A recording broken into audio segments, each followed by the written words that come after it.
Hello, my beautiful people. Welcome in. Welcome to your tarot reading. This is the Dream Clairvoyant. Thank you guys so much for tuning in. I hope you are doing well, feeling safe, and feeling blessed because you are. So let's go ahead and get started on your reading, all right? Please remember to take what resonates and leave what does not. Holy Spirit, thank you for guiding us. What is the message for someone out there? We are using both the Gilded Reverie and the Kipper deck. 29 is lady number 1. 15, or lady number 2. She's like a Queen of Wands kind of energy. 15 is the Lovers.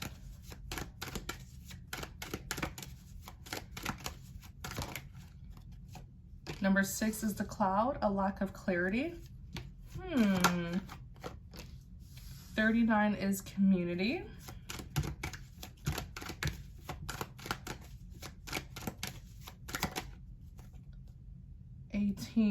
18 is the Dog. 12 is Privileged Lady. I definitely feel like this has to do with your love life. It looks like you have several romantic suitors in your community, okay? Wherever you are residing, the neighborhood, generally the community that you're in, you have quite a amount, okay? Quite a good amount of men who are interested in you, but are they worth coming out of your house for, right? Like if you look at lady number 2, she's in her house, but something or someone has caught her eye, all right? Something or someone has caught her eye, and so she's looking at the window. The question to you is, are these romantic suitors, are these men worth coming outside of your house, right? Take a little stroll outside of your house to meet them, get to know them. You are absolutely a high quality woman. You're very, very valuable because you show up as 18, the Dog. The Dog is someone who, you know, has an honorable character. Honorable character, someone who's very trustworthy and supportive is who the Dog is. And so this talks a lot about your qualities, and just, you're great. I mean, you're even showing up here as the Privileged Lady, so it looks like you do quite well for yourself. You're successful, you're ambitious.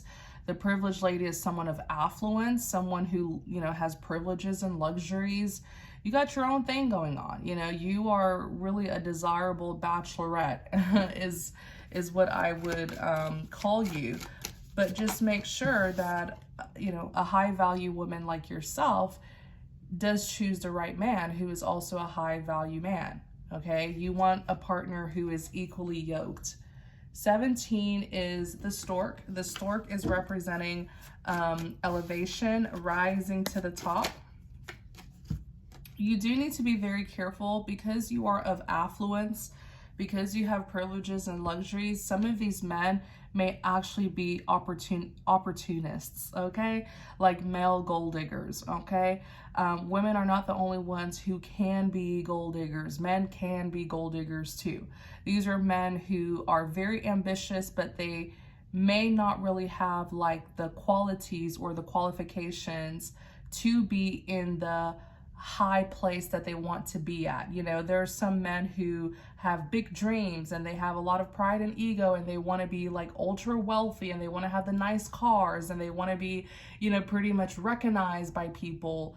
But some of them may be struggling to actually bring those dreams to life. And so some of them may be trying to find a shortcut through women like you. Another thing is, yeah, some of them are opportunistic.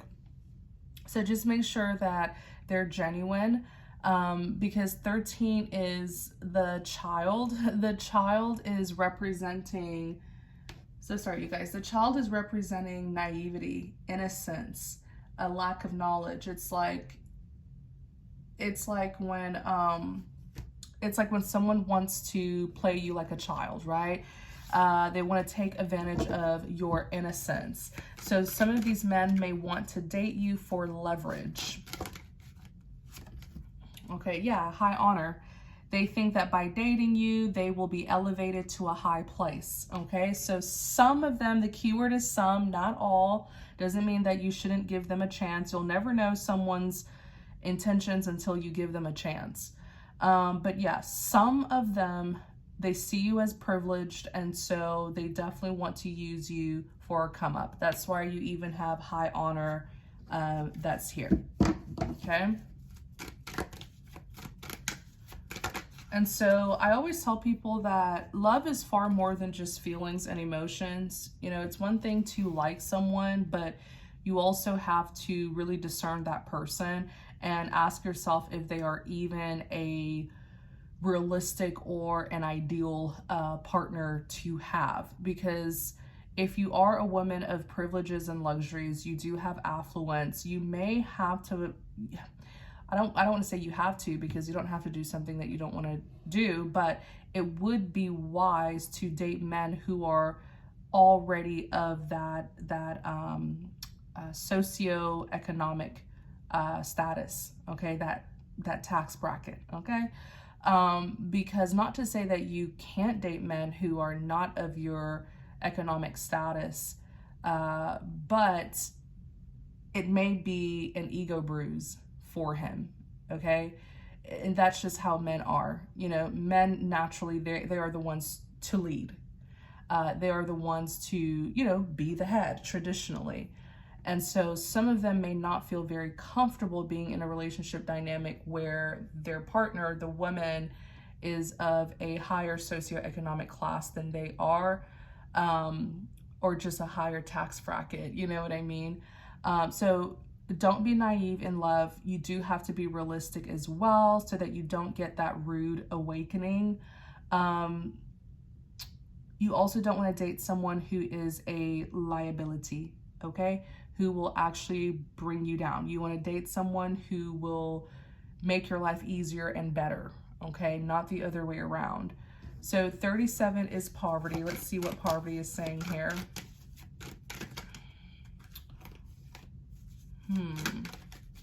Poverty.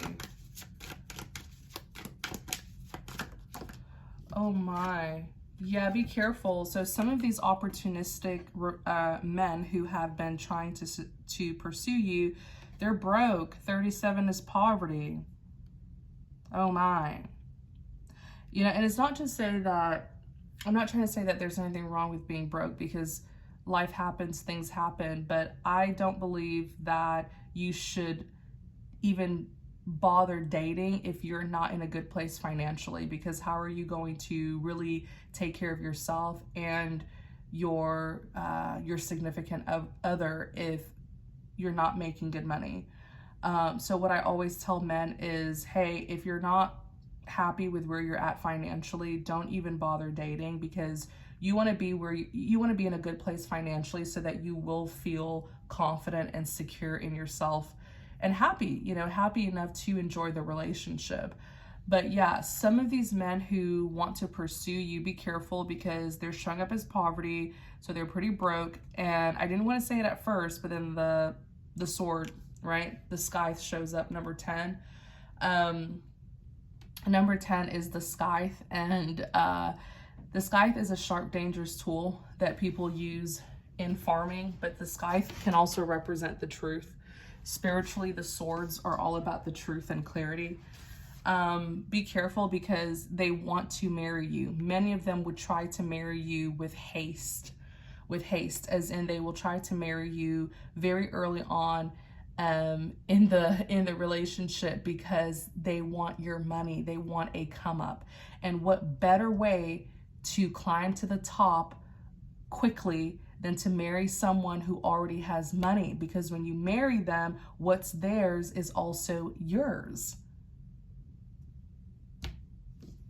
Yeah, I know it's crazy, but yes, there are people who think like this. I had to learn the hard way that just because I don't think a certain way doesn't mean that another person wouldn't think that way. Just because you are pure at heart, innocent, just because you are honorable in character doesn't mean that other people will be that way. Believe it or not, it's very humanistic of people to be self-motivated and opportunistic.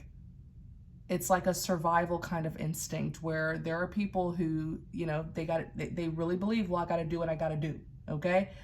It's just humanistic. It really takes a special kind of person, especially someone who is God conscious, to put aside those humanistic behavior and do the right thing all the time.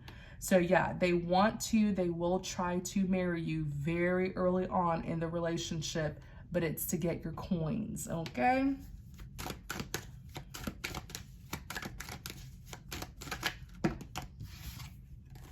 Yeah, look, this stork wanted to show up. It's for elevation. They want to marry you. Some of them, not all, want to marry you for that elevation. Okay? They want to climb to the top through being with you, marrying you. So yeah, just be careful. Not every guy who shows an interest in you is genuine. I always tell people not every invite should be accepted. Not every offer should be taken. Okay? Not every invite should be accepted because you never know the intention behind that invite. Not every kind gesture, is genuine either. Sometimes people will like do something nice for you just to get your attention, and to get a chance with you. That's pretty much what it is. Like, be careful, okay? Don't be naive. I feel like the best thing that you can do is pray for discernment so that God will guide you to the right man. Because the ones that are getting your attention right now with the lovers, they come with deceit. Number 6 is the cloud, which represents a lack of clarity. So they are underhanded. Their intentions are not genuine. There's something that they're hiding. Yeah, and what are they hiding? What is it about their intentions that they're hiding or not making clear? That they're only dating you for your fortune because they know that you are someone who does well for herself. 26 is great fortune. 33 is the key, and the key is representing discoveries and solutions. So you are now discovering, and you can always tell, because even when you are dating someone, as you get to know them through that dating phase, you may start sensing that they have ulterior motives, but maybe you're not able to prove it or pinpoint it. You'll feel like there's something this person's hiding. You'll just sense it. You'll sense it. You may not be able to pinpoint what it is, but you'll sense some level of deception. And so the cards are saying, what is that you're sensing about this person that they're hiding something? Well, what it is, and here you are making the discovery, 33, the key, discoveries and solutions. You're discovering that they're after your fortune. That's what they're after, okay?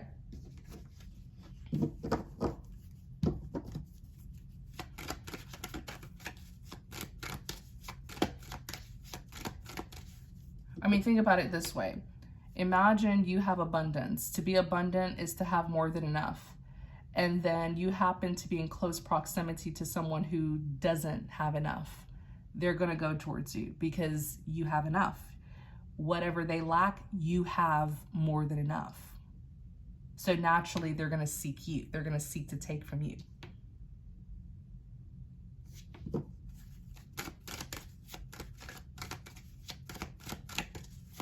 That is why many people of a higher socioeconomic class, they are very selective with who they surround themselves with. They're very selective when it comes to their setting, their surrounding, and the people around them. 42 is compass. Number 8 is the coffin. Let me see what's going on here. So you need to be careful. There's a guy here. There's a man here. You know who this is. This man literally traveled to your community. So there are certain communities that are known for being wealthy, affluent. Okay? Like ask yourself, wherever you live, you definitely know a community that's known for having money, right? Like whether it's a particular city or like a district within a city, you know, like, oh yeah, that's the rich area, you know. There's there's a man here who is so opportunistic. I mean, he has an alter ego, which means he has an idea of who he wants to be, but he's not quite there yet. And so what he's doing is he's faking it to make it, as in he's pretending like he's already where he wants to be in hopes to attract a woman like you. So what this man has done is he has specifically traveled to your neighborhood where he knows it's affluent. And that's where everything went downhill, because God was like, not on my watch. I always tell you guys that blockages are purposeful. Whenever you're trying to move forward with someone and there appears to be a series of obstacles, like I'm talking almost in like a supernatural kind of way, a series of obstacles that you just can't get rid of, that could absolutely be God's way of telling you, nope, don't move forward with this person. There's something you're not seeing. That could be God's way of really protecting you from someone. He's blocking you from that person as a form of protection. This man, he is so calculated, and he's so good at it too, because remember, he has an alter ego. And so he's faking it to make it. He's pretending as if he's already where he wants to be in life. So he's pretending to be rich and successful. And I mean, from his clothes to even like the car that he wears, and it could even be that he has an entourage that follows him, but really it's like a friend who he's asking to do that. He's staging something here, but he will drive to your community, and his agenda was to deceive you. He wanted your help. He wanted some kind of handout, some kind of leverage here, some kind of come up through you. 17 is the gift. The gift is representing the aid, assistance, and support that you need. Or in this case, he needs. He was tricking you, okay? Or he intended to trick you.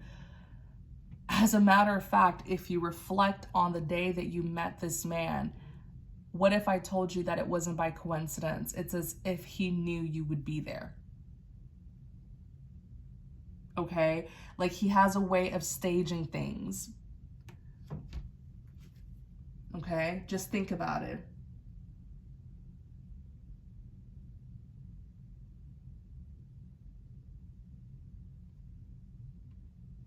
Okay? So the mask is representing that someone is presenting themselves to be something that they're not. You had a difficult time learning this lesson, a very hard time. 32 is despair, not hiring. Okay?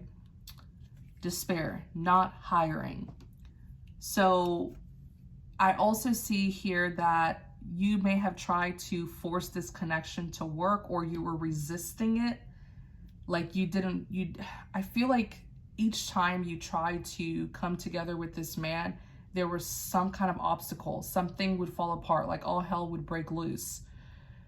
And you had to learn that it was actually, that blockage was actually God moving in your life. It was actually God being present in your life and trying to protect you.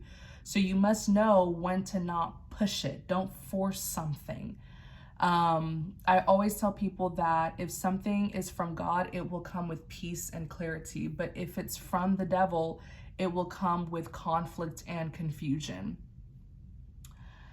So you went through some kind of symbolic ending as this man tried to enter your life. Number 8 is the coffin. As a matter of fact, things between you and him could have ended prematurely, as in things ended before it could even start. That was God's way of protecting you. Anything that's blessed by God cannot be destroyed. So if the connection ended, or it was destroyed, what does that mean? Right? I'm so sorry, you guys. Gosh, it's always when I'm in the middle of doing something that everybody wants to call me. I apologize. Let me turn my phone, put it on. Okay, so sorry about that, you guys, but back to the reading. It's just all about honoring God's will and not resisting his will because you forcefully want your way to be done. You know what I mean? Because not everything that we desire is good for us. So you can always sense it. You can always sense when something isn't meant to be according to God, because he will make it very, very clear. Let me see here. Tell us more. Number 4 is the house. Pathway.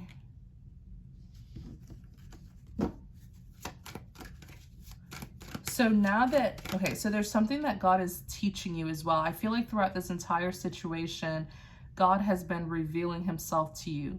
He has. He's been showing you who he is and how he works, how he operates.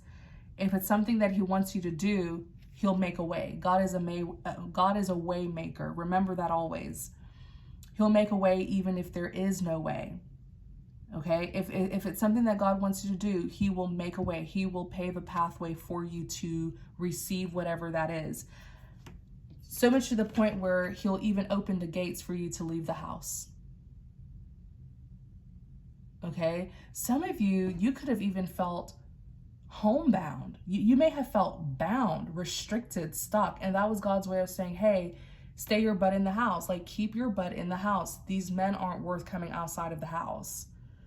Some of you may have felt restricted in some way. Like, I'm talking some spiritual or supernatural things were happening to you, and that was God trying to speak to you. And the more you are disobedient, the louder he will speak. The louder and louder he becomes until you obey him. So look at how the house card is here. Look at the gate. Look at how the gate is open. That's him releasing you. That's him saying, okay, you can leave. I've paved a way for you. But if it's not something that he, if he doesn't want you to have something, he's not going to make a way. If anything, he's going to try to close the gate and block every pathway so that you don't have it, because it's not good for you. That's what you need to understand when it comes to working with God. 32 is the moon. Let me see here. Number 2, main female. The moon is darkness. Darkness is deceit. Yeah, he was trying to tell you that these are deceitful men who are interested in you. Look at you here as the main female with the rose in your hand. He's trying to tell you, no, this is darkness. You know, and God is not of darkness. He is light. But you may have been in such a strong state of desire that you were trying to resist him, and that doesn't work. God has no opposition. So there was something here that he was doing in your life to literally keep you in the house, to secure you. Yeah, it was very difficult. It was very difficult dating these men, because look, 43 is the labyrinth, trial and error. Trial and error. They had a difficult time really coming together with you. Difficult. Yeah, it was like monotonous, repetitive. Trial and error, trial and error, trial and error. It's like every time they try to come together with you, it falls apart. Something doesn't go right. And that's when you have to realize, oh, wait, this could actually be God's way of showing me his disapproval.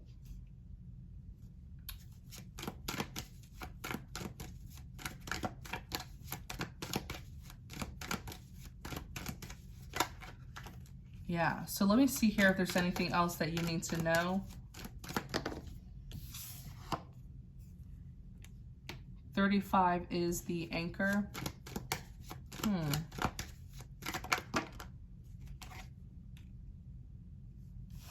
You haven't met the right man yet, is what I'm hearing. It's like God is saying, don't even, like, just walk away from the window. Don't even look outside. None of them are worthy.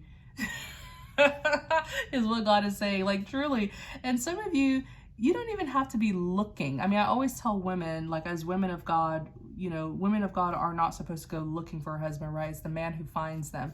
Now, what I do tell women of God is you don't need to be, you know, you have to put yourself out there where you can be seen. So if you're going to work and then after work you go straight home every single day, how is your husband supposed to find you? Because he's not going to find you in your house. So you do have to put yourself out there where you're seen, but you don't have to actually seek men. You know, you don't have to go looking and trying to find them. That defeats the purpose of waiting for God to bring you your husband. But really though, what you can do is pray. Just continue to pray wholeheartedly that God will reveal your lover to you. You know, and when he does reveal your husband, your kingdom spouse to you, it will come with peace and clarity. If God reveals a man to you, whether through a dream or vision, and there's conflict and chaos surrounding that dream or vision, that's actually him warning you. Okay? That's him warning you. I keep on telling y'all, if it comes from God, it will come with peace and clarity. If it comes from the devil, it will come with conflict and confusion. So for those of you who are dreamers of dreams, you're visionaries, right? You have visions, you're prophets, you're seers. If God gives you a message, okay, and he shows you someone in that dream, and there's conflict and there's chaos in that vision, right? You know that it's his way of warning you. God will never direct you towards conflict. He will direct you away from it. Okay? Just because God shows you someone in a vision, in a dream, in a message, it doesn't mean that they are the one. You have to really pray for discernment to be able to interpret the dream or the vision and say, okay, what is he showing me here about this person? But yes, really, I feel like that's the best thing to do is just, you know, pray that God will reveal to you. There's something, some of you have been doing that. Some of you are like, yes, dream, I've been doing that. But here's the thing. How can you ask God for something and then instead of you waiting to receive it, you try to go ahead of him to find it? Like some of you are like, yeah, I'm waiting for my husband, but then you're like actively dating, like you're going to like, you know, like you're, I had to tell a relative of mine this because she says it all the time. She's like, oh, I'm waiting for my husband. But here's the thing. She was actively dating, like seeking men. So that's not waiting. Waiting is where you stand still and you don't move until God tells you to move. That's what waiting is. You don't make any movements. So like some of you are like, yes, I've been praying, but you're out there, you're seeking men, you're putting yourself, you've entered the dating world, the dating scene. You're giving yourself to men. Like you're not waiting. It's like asking for something and then instead of you waiting to receive it, you go out and about to get it yourself. So that's why I was laughing because it's like, God was like, yeah, tell them that because I don't honor that. They're saying one thing to me, but they're doing something different. You see the anchor? The anchor is security and stability. Secure yourself, protect yourself, reserve yourself for God first. Okay? Reserve yourself for God first. Okay? Be God's lover. Be his bride, as Christ is the bridegroom according to scripture. Be his lover first. Be his true companion first. 29, lady number 1 with the beautiful rose in your hands. You don't have to go looking. You don't. Because when the right man is around, whether he's in your neighborhood, your community, or he's like in another state, country, God will orchestrate. It's divine orchestration. God will make a way. I tell you guys, he's a way maker. He will make a way for you and that man to find each other.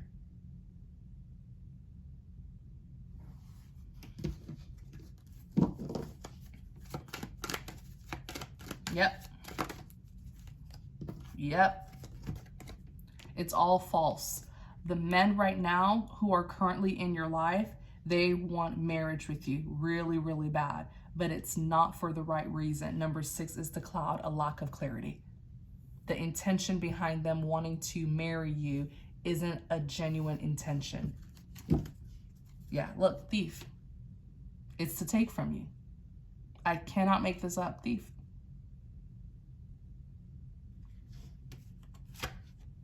Thief.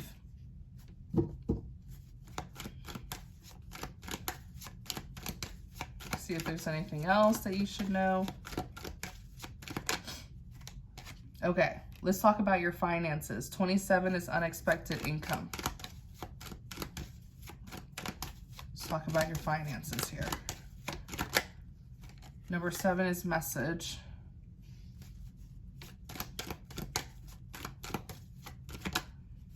Number 4 is courtship.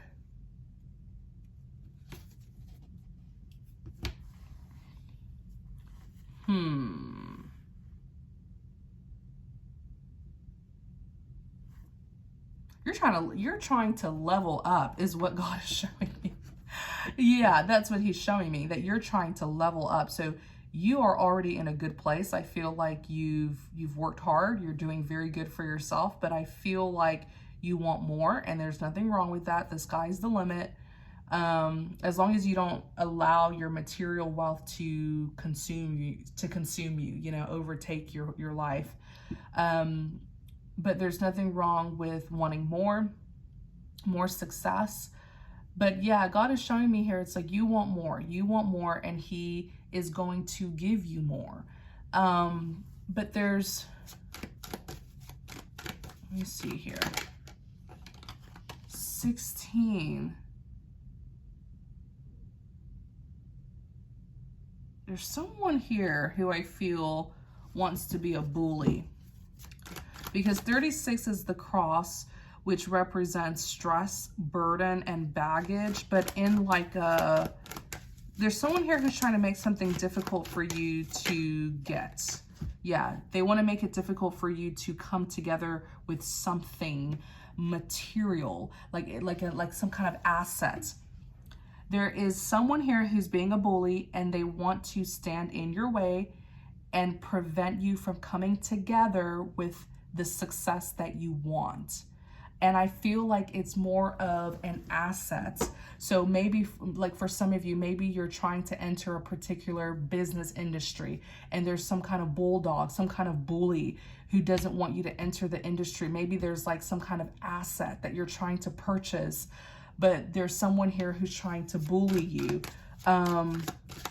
Let me see here. Yeah, they want conflict. I feel like they want to scare you, intimidate you. 11 is the broom and the whip, which represents conflict and strife.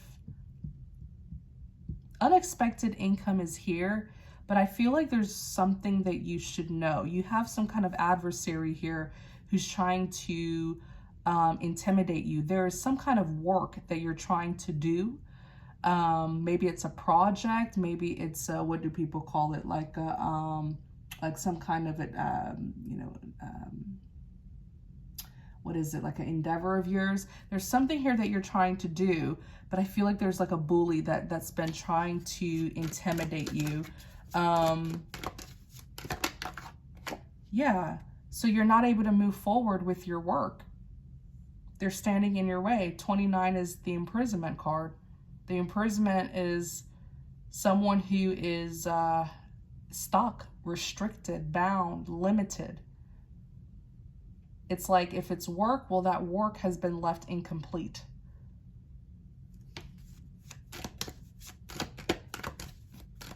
You have an adversary here. And I feel like they want you to know who they are. They want your attention. There's a statement that they're making through their actions. Very obnoxious, whoever these people are.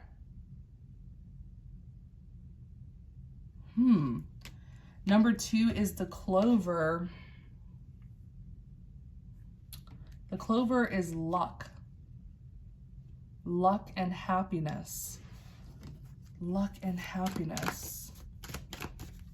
clover. And the tree is health and longevity. Maybe there's like a clover connected to these people, like a symbol. The clover, it always reminds me of like Ireland, like Irish. Maybe this is someone of Irish descent. I feel like this is a massive company.